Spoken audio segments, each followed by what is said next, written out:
Hey guys, this is Austin. Today is the launch of the iPhone X, which could be the most hyped phone of the year. Well, unless you count this, of course. I recently did a video on the Pixel 2, and I came away with it thinking that it is one of my favorite phones I've ever tried. But how does it stack up to the iPhone X? So if we pop this guy open, we see designed by Apple in California. Who cares about that? What I care about is the iPhone X. Wow, it actually is a little bit thicker than I thought.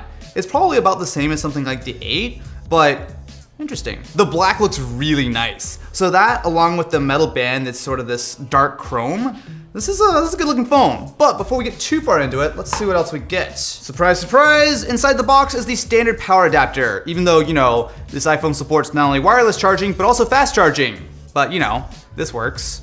We also get a pair of Lightning ear pods, as well as the Lightning to 3.5mm adapter, same as pretty much all the iPhone 7s, 8s, that kind of thing. And there is a Lightning to USB cable. So with the iPhone X powered up, the first thing I notice is the notch. Now to be fair, the bezels around the rest of the phone are really tiny, probably smaller than pretty much anything besides maybe something like the Galaxy S8. But the notch, it's noticeable, although I don't think it's gonna be that big of a deal. Just using it for 3 seconds, I've almost forgot it's there. Put the iPhone side by side with the Pixel 2 and the Pixel 2 XL, and you'll see it's actually fairly similar to the size of the standard Pixel. Now that is even including the fact that this has a 5.8-inch display, which is nearly as big as the 6-inch display on the XL2. All this being said, I actually prefer the standard size of the Pixel 2 for reasons that I'll get into in a minute, but it is hard to argue with just how nice of a piece of hardware the iPhone X is. My only slight issue with the hardware is the camera hump. It's a lot larger than I would expect. Now to be fair, the Pixel XL2 does have a little bit of a camera hump, but compared to the iPhone X, which just kind of rattles around, it's a lot bigger. On the other hand, the iPhone X does support wireless charging, where the aluminum-backed Pixel 2 does not. Both phones are IP67 rated, which means that in theory, they should survive under 1 meter of water for 30 minutes. However, if you watched my iPhone 7 Plus video last year, it died in about 7 seconds of being in a bowl of water. So, here goes nothing.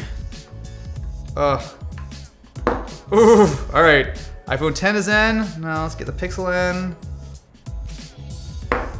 Okay, well, the water's going over the table, but the screens are on. I'm going to leave them in for 1 minute because I don't want to break my phones. Hey, I'm just being honest. All right, so, oh God, water's going everywhere. It looks like both phones are fine. Sweet, I don't have to spend a bunch of money on new phones. Inside the iPhone X is the Apple A11 Bionic chip, which has 3 high power cores and 3 low power cores, 3 GB of RAM, and either 64 or 256 gigs of storage. On the other hand, the Pixel 2 has the Snapdragon 835, which takes 4 high power cores and 4 low power cores, puts them together with 4 gigs of RAM and either 64 or 128 gigabytes of storage. When you take a look at the performance in Geekbench though, it is not even close. The iPhone X is hands down the fastest phone out there. On the graphics side with GFX Bench, while it's a little bit closer, it's still really hard to argue with the iPhone X, which is really impressive considering that the iPhone has 2 fewer cores. At this point, not only is it faster than pretty much any other phone out there, but it's starting to approach a lot of high-end laptops. Of course, benchmarks are one thing and real-world use is another. So the Pixel 2 is hands down the fastest Android phone I've ever tried. Even though yes, on paper it might not be quite as fast as the iPhone, in actual practical use it's really hard to see a difference. Something that the iPhone X dropped but the Pixel 2 still has is a fingerprint sensor. And I've got to say that this one is great.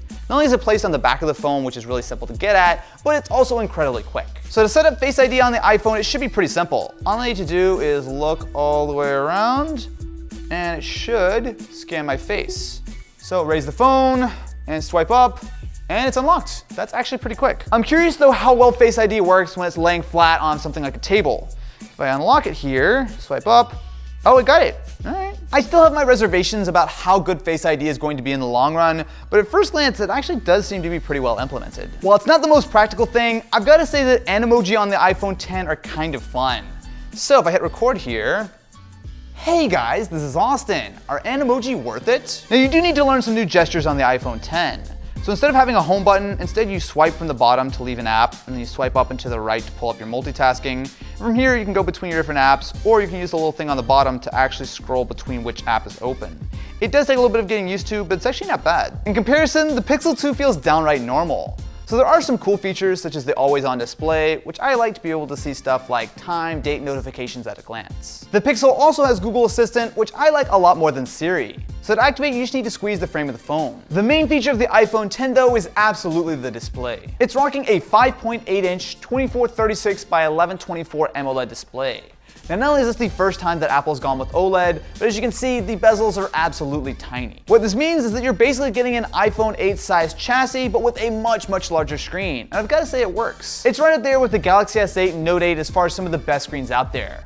So it's nicely saturated, it's pretty sharp, and while there is just a little bit of color shifting when you look at it off angle, it is nowhere near as bad as the Pixels. The standard Pixel 2 has a pretty decent 1080p 5-inch OLED display, and while it's nothing spectacular, it totally gets the job done. When you switch to the Pixel 2 XL though, that's where you take a hard turn into garbage town. When you look at it dead on, the colors are okay, but stuff like reds look awfully brown. When you look at it off angle, it looks very blue, and there have been a lot of reports of issues with screen burn-in. Now, Google will be releasing an update which will supposedly help some of this stuff, but when you compare it to the iPhone 10, it is no competition. At the very least, audio is an area where neither of these phones have major issues. They both have stereo speakers. Hey guys, this is Austin, and inside this mysterious brown box is what I very much hope is the Xbox One X. But the question is it worth it? So first of all, you know what? I think they both sound good, but I actually do have to give the lead to the Pixel. It's a little bit louder and a little bit clearer. Of course, that's not a big deal when you plug in a pair of headphones, as both of these have headphone jack. Oh, right, it's 2017. Neither of them have a headphone jack. Cameras is where both of these phones really excel.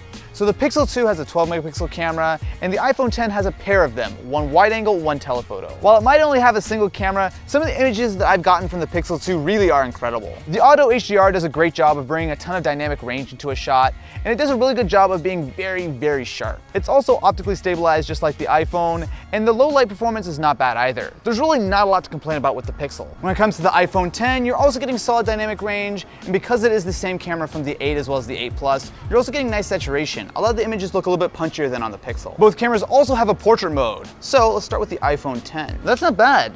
So one of the advantages of this phone is that both of the cameras are optically stabilized, which actually does make a pretty big difference for portrait mode compared to the 8 Plus. On the other hand, the Pixel 2's portrait mode is purely based on software. So if you look closely, you'll see that it's not quite perfect. So some of the edges are a little bit soft and it doesn't fully blur the background in this shot.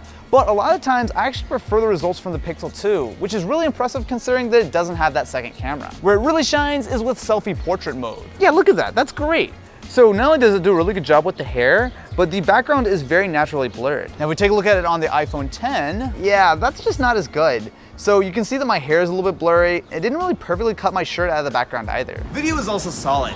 So this is what the 4K 24 looks like from the iPhone 10, and especially when you look at stuff like stabilization and color, it's nice. If you switch over to the Pixel, it is also pretty solid, although one of my big problems with this mode is that the audio just isn't very good. Both the iPhone 10 and Pixel 2 are incredibly expensive phones.